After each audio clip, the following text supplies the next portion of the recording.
എന്ന് മാത്രമല്ല, ഈ ഔറംഗസേബിൻ്റെ സൈന്യത്തിൽ ഒരു പ്രത്യേക വിഭാഗം ഉണ്ടായിരുന്നു. ഒരു വിഭാഗം മാത്രമല്ല, പല വിഭാഗമുണ്ട്. ബലാത്സംഗം ചെയ്യാൻ വേണ്ടി, ഹിന്ദു സ്ത്രീകളെ ബലാത്സംഗം ചെയ്യാൻ വേണ്ടിയിട്ട് മാത്രം ഒരു യൂണിറ്റ് ഉണ്ടായിരുന്നു. എന്ന് മാത്രമല്ല, ഔറംഗസേബിൻ്റെ ഈ സൈന്യത്തിലെ മറ്റൊരു പ്രത്യേക തിരഞ്ഞെടുക്കപ്പെട്ട സൈനിക വിഭാഗം ഉണ്ടായിരുന്നു. അവരുടെ പണി എന്ന് പറഞ്ഞാൽ ക്ഷേത്രങ്ങൾ തകർക്കുക, വിഗ്രഹങ്ങൾ ഉടയ്ക്കുക. ഞെട്ടണ്ട 2014 ശേഷം വർത്തമാനകാല ഇന്ത്യയുടെ ഭൂതകാലത്തെ പഠിപ്പിക്കപ്പെടുന്നത് ഇങ്ങനെയൊക്കെയാണ്. അത്യാവശ്യം വായനയുള്ള, ചരിത്രത്തെക്കുറിച്ച് അവബോധമുള്ള മനുഷ്യന്മാരൊക്കെ അത്ഭുതം കൂറിയിട്ടുണ്ടാകും. ഇന്ത്യ ചരിത്രത്തിൽ അനവധി ഭരണാധികാരികളെക്കുറിച്ച് നമ്മൾ പഠിച്ചിട്ടുണ്ട്. എല്ലാ ഭരണാധികാരികളിലും, ഇന്ത്യയുടെ ചരിത്രം നമ്മൾ പരിശോധിച്ചാൽ എല്ലാ ഭരണാധികാരികളിലും പോസിറ്റീവും നെഗറ്റീവും ഉണ്ട്. ഇപ്പോൾ തന്നെ പഴശ്ശിരാജയുടെ ചരിത്രം പഠിക്കുമ്പം ആദ്യകാലത്ത് കമ്പനിക്ക് അനുകൂലമായിരുന്നു. കുറുമ്പനാട് താലൂക്കിൽ കപ്പം പിരിക്കാനുള്ള അധികാരത്തെ കമ്പനി എടുത്തു കളയുമ്പോഴാണ് അദ്ദേഹം കമ്പനിക്കെതിരെ യുദ്ധം ചെയ്യുന്നു. പിന്നീട് ഇന്ത്യൻ സ്വാതന്ത്ര്യ സമരത്തിൻ്റെ ഭാഗമായി അറിയപ്പെടുന്ന വ്യക്തികളിൽ ഒരാളായി മാറുന്നത്. ഇതുപോലെ മുഗൾ ചക്രവർത്തിമാരിൽ ഏറ്റവും ഉന്നതിയിലുള്ള 2 പേർ, ഒന്ന് ഔറംഗസീബും മറ്റൊന്ന് അക്ബറുമാണ്. ഔറംഗസീബിനെ കുറിച്ച് വ്യാപകമായി ചരിത്രത്തിൽ നമുക്ക് പലതരത്തിലുള്ള നെഗറ്റീവും കാണാം. അതൊക്കെ അവിടെ നിൽക്കട്ടെ. എന്നിരുന്നാലും ഇന്ത്യ ചരിത്രം നമ്മൾ വായിക്കുമ്പം എല്ലാ രാജാക്കന്മാർക്കും കാലാൽപ്പടയുണ്ട്, ആനപ്പടയുണ്ട്, കുതിരപ്പടയുണ്ട്. ഈ ബലാത്സംഗപ്പട എന്ന് പറയുന്നൊരു പടയെ ഞാൻ ആദ്യമായിട്ട് കേൾക്കുകയാണ്. ഇന്ന് വായനാ ദിനമാണല്ലോ. എൻ്റെ പ്രേക്ഷകർ, എൻ്റെ അനുവാചകരായ ആളുകൾക്ക് ഇത് എൻ്റെ ഈ ഐഫോൺ സമ്മാനമായിട്ട് തരാൻ ഞാൻ ആഗ്രഹിക്കുന്നു. ഒറ്റ കണ്ടീഷൻ മാത്രമേ ഉള്ളൂ. നിങ്ങൾ ഒരുപാട് റിസ്ക് ഒന്നും എടുക്കണ്ട. ഇന്ത്യയുടെ ചരിത്രം, ആധികാരികമായി ചരിത്രം എഴുതിയ ഒട്ടനവധി ആളുകളുണ്ട്. ഇപ്പോൾ ബഹുമാനപ്പെട്ട നെഹ്റുവിൻ്റെ the discovery of India, Ramachandra ഗുഹയുടെ ഇന്ത്യ ആഫ്റ്റർ ഗാന്ധി എന്ന പുസ്തകം, ഈ ശ്രീധരമേനോൻ്റെ ഇന്ത്യ ചരിത്രം, അതുപോലെ തന്നെ KN പണിക്കരുടെ ഇന്ത്യ ചരിത്രത്തിലൂടെ എന്ന പുസ്തകം, EMS നമ്പൂതിരിപ്പാടിൻ്റെ ഇന്ത്യൻ സ്വാതന്ത്ര്യ സമരം തുടങ്ങിയ അനവധി പുസ്തകങ്ങൾ ഇന്ത്യ ചരിത്രത്തെ നിഷ്പക്ഷവും ആധികാരികമായി എഴുതിയ ആളുകളുണ്ട്.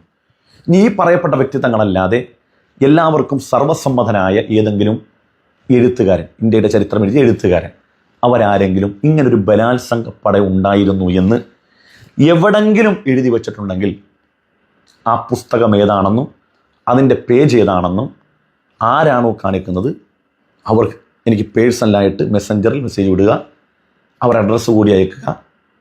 ഞാൻ നിങ്ങളുടെ അഡ്രസ്സിലേക്ക് ഈ ഐഫോൺ ഞാൻ അയച്ചു തരുന്നതായിരിക്കും. ഞാനങ്ങനെ ചെയ്തില്ലെങ്കിൽ നിങ്ങൾക്ക് ആധികാരികമായ ഒരു സോഴ്സിലൂടെ നിങ്ങളത് കാണിച്ചിട്ടും ഞാൻ അംഗീകരിച്ചില്ലെങ്കിൽ അതിൻ്റെ സ്ക്രീൻഷോട്ട് എടുക്കുക, ജനങ്ങളുടെ മുമ്പിൽ ജനസംരക്ഷണത്തിൽ കാണിക്കുക, ഇയാൾ തട്ടിപ്പാണ്, വെട്ടിപ്പാണ്, ഇയാൾ വെറുതെ നമ്മളെ വെല്ലുവിളിച്ചാണെന്ന് പറയാം. റെഡിയല്ലേ?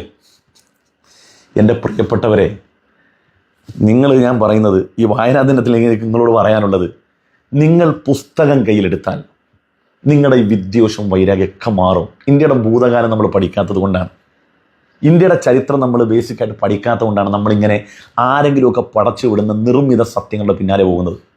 എന്തെല്ലാം തോന്നിവാസങ്ങളാണ് ഇദ്ദേഹരൊക്കെ എഴുന്നള്ളിക്കുന്നത് അറിയ കേട്ടിട്ടുണ്ടോ? പാനൂർ, കണ്ണൂരിലെ പാനൂർ എന്ന് പറയുന്ന സ്ഥലം, അത് ഭാനുപുരമായിരുന്നു. അവിടെ സൂര്യക്ഷേത്രം ഉണ്ടായിരുന്നു. അതൊക്കെ തകർത്തിട്ടാണ് പള്ളി ഉണ്ടാക്കിയത്. എന്തെല്ലാം വിഡിത്തങ്ങൾ പറഞ്ഞു പിടിപ്പിക്കുന്നു. അത് വിശ്വസിക്കാൻ കുറേ ആളുകളും. നിങ്ങൾ ചിന്തിച്ചു നോക്കിയേ, വെല്ലുവിളിക്കുകയാണ് എല്ലാ പള്ളികളും. കൊടുങ്ങല്ലൂർ പള്ളി അടക്കം നമ്മൾ തിരഞ്ഞു നോക്കുകയാണെങ്കിൽ അതിൻ്റെ അടിയിൽ ക്ഷേത്രം ഉണ്ടാവുമെന്നാണ് പറഞ്ഞ. ഇങ്ങനെ പറയുന്ന ആളുകൂടെ ഒന്നേ പറയാനുള്ളൂ, പള്ളി തുറന്നിട്ട് അതിൻ്റെ അടി ക്ഷേത്രം കണ്ടാൽ പിന്നെയും തുറക്കണം. തുറക്കൽ നിർത്തരുത്. പിന്നെയും നന്നായിട്ട് മാന്താണെങ്കിൽ ബുദ്ധവിഹാരങ്ങൾ കാണും. ഈ ശ്രീധരമേനോൻ്റെ ഇന്ത്യ ചരിത്രങ്ങൾ വായിച്ചിട്ടുണ്ടോ? ഹൈന്ദവ സംസ്കാരങ്ങൾ ഇന്ത്യയിൽ പ്രാബല്യത്തിൽ വരുന്നതിന് മുമ്പ് ഇവിടെ ബുദ്ധവിഹാരങ്ങളും ഉണ്ടായിരുന്നു. ബുദ്ധമതം എങ്ങനെയാണ് ദുർബലപ്പെട്ടതെന്ന് കൃത്യമായി അദ്ദേഹം ആധികാരികമായ സോഴ്സിലൂടെ പറയുന്നുണ്ട്. ഇവിടെ എല്ലാവരും അങ്ങ് പറഞ്ഞു പിടിപ്പിക്കുകയാണ് മുസ്ലിമീങ്ങളും ക്രൈസ്തവരും ഒക്കെ ആരാണ്ട് ഔദാര്യം കൊണ്ട് ഇവിടെ ജീവിച്ചു വന്നവരാണെന്നൊക്കെ. ഇവർ കച്ചവടക്കാരായിട്ട് വന്നവരാണ്. അങ്ങനെ ഞങ്ങളുടെയൊക്കെ ഔദാര്യം കൊണ്ട് ഞങ്ങളവർക്ക് പള്ളി കൊടുത്തു, പെണ്ണ് കെട്ടിച്ചു കൊടുത്തു. എവിടുന്നാണ് ഈ ചരിത്രമൊക്കെ അങ്ങ് കിട്ടിയത്? 11ാം നൂറ്റാണ്ടിൽ ഇന്ത്യയിൽ വന്ന ലോകപ്രശസ്ത സഞ്ചാരിയാണ് അൽബിറൂനി. നിങ്ങൾ കേട്ടിട്ടുണ്ടോ? ഇന്ത്യ ചരിത്രം ഒരാൾ എഴുതുകയാണെങ്കിൽ അൽബിറൂനിയുടെ താരീഖ് ഹിന്ദ് നീക്കി വെച്ചിട്ട് ഇന്ത്യക്ക് ഒരു ചരിത്രം എഴുതാൻ കഴിയില്ല. ആ അൽബിറൂനി 11ാം നൂറ്റാണ്ടിലെ ഇന്ത്യയിലെ സംസ്കാരം പറഞ്ഞ എങ്ങനെയാണ്? ദൈവം ഏകനാണ്, അവനാണ് ജീവിപ്പിക്കുന്നവൻ, അവനാണ് മരിപ്പിക്കുന്നവൻ. ഈ ഏകനാണെന്ന് പറഞ്ഞതുകൂടി മനസ്സിലായി. പിന്നെ വിഗ്രഹാരാധന മറ്റുള്ള സംഗതിയൊന്നുമില്ല. തനിച്ച ഏകദൈവ വിശ്വാസം ഉണ്ടായിരുന്ന ഒരു സംസ്കാരമായിരുന്നു ഇത്. അതിൻ്റെ ഏറ്റവും വലിയ തെളിവാണ്, ഉപോത്പരമായി പറയാൻ കഴിയുന്ന ഒന്നാണ്, നമ്മുടെ ഗാന്ധിജിയുടെ അമ്മയായ പുത്ലിബായി ഗുജറാത്തിൽ ആവിർഭവിച്ച ഭൂതകാല ഇന്ത്യയിൽ നിലനിന്ന പ്രാണ എന്ന മതത്തിൻ്റെ ഭാഗമായിരുന്നു. പ്രാണ എന്ന മതം ഏകദൈവ വിശ്വാസമാണ്. വിഗ്രഹങ്ങളെ ആരാധിക്കാറില്ല. വിഗ്രഹങ്ങളെ ആരാധിക്കാറില്ല എന്നുള്ളത് ആരെയും അവഗണിച്ചും അവമതിച്ചും പറയില്ല. ഇന്ന് ഹൈന്ദവ സഹോദരങ്ങളിലെ വിഭാഗങ്ങൾ നമ്മൾ നോക്കുകയാണെങ്കിൽ ഏറ്റവും പുരാതനമായ ഒരു വിഭാഗമാണ് ആര്യസമാജക്കാർ. ആര്യസമാജക്കാർ വിഗ്രഹങ്ങൾ ആരാധിക്കാറുണ്ട്. ബ്രഹ്മകുമാരീസ് വിഗ്രഹങ്ങൾ ആരാധിക്കാറുണ്ട്. ഇതിവിടെ മുസ്ലിമീങ്ങൾ വിഗ്രഹാരാധനക്കെതിരായതുകൊണ്ട് എന്നും ഇന്ത്യക്കെതിരാണെന്നാണ് പറഞ്ഞു പിടിപ്പിക്കുന്നത്. ഇങ്ങനെ എന്തെല്ലാം നിർമ്മിതമായ ചരിത്രങ്ങൾ, കള്ളങ്ങളാണ് ഈ പറയുന്നത്. നിങ്ങളത് വായിച്ചു നോക്ക്.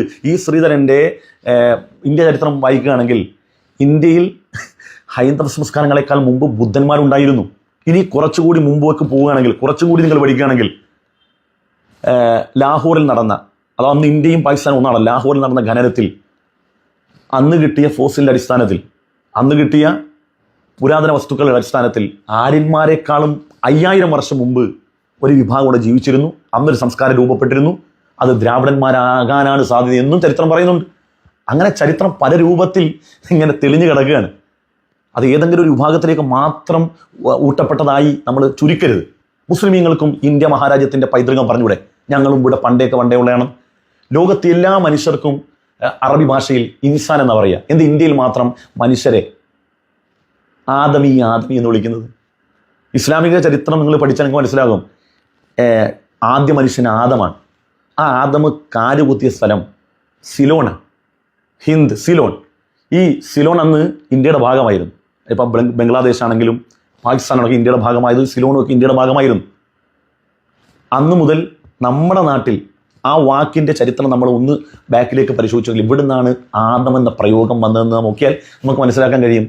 ആദം നബി എന്ന വാക്കിൽ നിന്നും മനുഷ്യൻ എന്ന ആ പദം പിന്നീട് വ്യാപകമായി ഉപയോഗിക്കപ്പെടുന്നു. അതുകൊണ്ടാണ് ഇന്ത്യയിൽ ഇന്നും ആദമീ എന്ന വാക്ക് നിലനിൽക്കുന്നത്.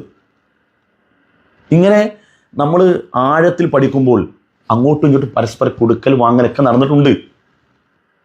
ഇത് ആരുടെയൊക്കെ ഔദാര്യം കൊണ്ട് ഇവിടെ ബാക്കിയുള്ളവരൊക്കെ ജീവിച്ചു വന്നാണ് തകർത്ത് തരിപ്പണമാക്കി പിടിച്ചെടുത്തു. അങ്ങോട്ടും ഇങ്ങോട്ടും പൃഥ്വിരാജ് ചൗഹാനെ ആരാണ് സ്ഥാനഭ്രംശനാക്കിയത്? ഗോറീനെ. അന്ന് മുഹമ്മദ് ഗോറീനെ ഇന്ത്യയിലേക്ക് വിളിച്ചു വരുന്ന ആരാണ്? നിങ്ങൾ ഈ ഇന്ത്യ ചരിത്രം ഒന്ന് പഠിക്കൂ. ഇതൊന്നും മുസ്ലിം രാജാക്കന്മാരല്ല, ഇതൊന്നും വെറുതെ വന്നതുമല്ല. അന്നത്തെ ഇന്ത്യയുടെ അവസ്ഥ എന്താണ്? ഇപ്പം നിങ്ങൾ പറഞ്ഞ ചരിത്രത്തിലേക്ക് തന്നെ നമുക്ക് വരാം. നിങ്ങൾ പറഞ്ഞ എന്താണ്? ഇവിടെ ബലാത്സംഗ പട ഉണ്ടായിരുന്നു. അങ്ങനെ ഉണ്ടെങ്കിൽ യുക്തിപരമായിട്ട് നമ്മൾ ചിന്തിച്ചു നോക്കിയേ, ഹൈന്ദവ സഹോദരങ്ങളിൽ എതിർപ്പുണ്ടാവില്ലേ? മുസ്ലിമീങ്ങളിൽ എതിർപ്പുണ്ടാവില്ലേ? ഒരു ചെറിയ വിഭാഗമെങ്കിലും ഭക്തരായ ആളുകൾ. കാരണം മുസ്ലിമീങ്ങളെ സംബന്ധിച്ചുള്ള വ്യഭിചാരം കടുത്ത തെറ്റാണ്.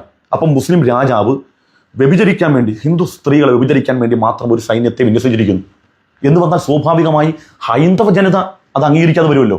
അന്നത്തെ കാലഘട്ടത്തിൽ രണ്ട് രാജ്യങ്ങൾ തമ്മിൽ അങ്ങേയറ്റം പരുഷമായി പെരുമാറുകയും ഒരാളെ സ്ഥാനഭ്രംശനാക്കാൻ വേണ്ടി തക്കം പാർത്തിരിക്കുകയാണ്. അപ്പോൾ ഇവിടെ ഭൂരിപക്ഷ ജനത രാജാവിന് ഔറംഗസീബിന് എതിരാകും, മുസ്ലിമീങ്ങളിൽ നിന്നുള്ള ന്യൂനപക്ഷവും എതിരാകും. അങ്ങനെ വരുമ്പോൾ അയൽ രാജാവിന് ഔറംഗസീബിനെ നിലം പരിശാക്കാൻ വളരെ സിമ്പിളാണ്. കാരണം ഇവിടുത്തെ പ്രജകൾ മുഴുവനും അയൽ രാജാവിൻ്റെ നയത്തോടായിരിക്കും താല്പര്യം. കാരണം ഇവിടെ ഹിന്ദു സ്ത്രീകളെ പീഡിപ്പിക്കുകയല്ലേ. എന്തിനാണ് മതിച്ചിട്ട ഈ കള്ളമൊക്കെ പറയുന്നത്? സ്വാഭാവിക യുക്തി കൊണ്ട് ചിന്തിച്ചാൽ മനസ്സിലാവില്ലേ ആരെയാണ് ഈ പൊട്ടനാക്കാൻ ശ്രമിക്കുന്നത്? അതുകൊണ്ട് നിങ്ങളിത് വീണ്ടും തുടരണം. നിങ്ങളുടെ നിർമ്മിത സത്യങ്ങൾ എനിക്ക് എൻ്റെ തൊണ്ടക്കുഴിയിൽ റൂഹുള്ള കാലത്തോളം ഞാൻ പറഞ്ഞുകൊണ്ടിരിക്കും. നിങ്ങൾക്ക് പൂട്ടാം, നിങ്ങൾക്ക് സ്തബ്ധനാക്കാം, എല്ലാത്തിനും നിങ്ങൾക്ക് അവകാശമുണ്ട്. നിങ്ങളാണ് ഭരിക്കുന്നതെന്നുള്ള പൂർണ്ണമായ ബോധ്യത്തിൽ നിന്നാണ് ഞാൻ പറയുന്നത്. എൻ്റെ കയ്യിൽ ഒരേ ഒരു ആയുധമേ ഉള്ളൂ. പുസ്തകങ്ങളാകുന്ന ആയുധങ്ങളാണ്. നിങ്ങൾക്ക് എന്നോട് സ്നേഹസമാധാനം നടത്താം.